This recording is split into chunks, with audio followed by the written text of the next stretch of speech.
Qu'est-ce que vous évoque ce mot, trahison? Une multitude de sentiments peu descriptibles et d'états d'esprit dévastés. En tout cas, pour ma part, c'est un peu cela. Oui, un peu seulement, car c'est beaucoup d'autres choses.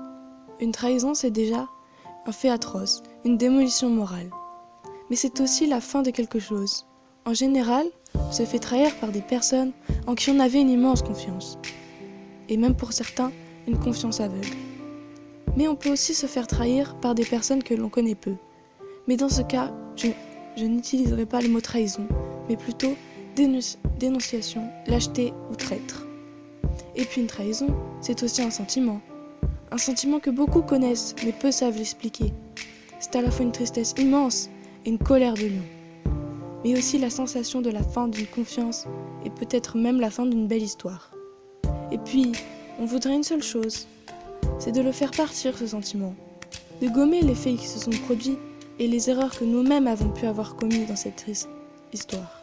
On fera bien sûr tout pour y échapper, pour fuir le problème en lui-même, pour ne pas avoir à nous confronter aux répercussions de cette trahison. Mais la réalité finira toujours par nous rattraper et nos problèmes revenir à la réalité.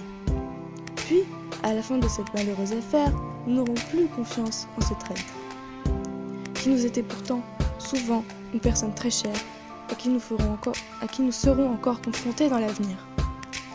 Tout cela pour dire à ces petits traîtres qu'ils font une très grosse erreur et qu'il faut qu'ils se remettent en question avant de commettre cet acte qu'ils pourraient vite regretter, car les personnes qui n'ont rien demandé vont leur en vouloir pendant longtemps.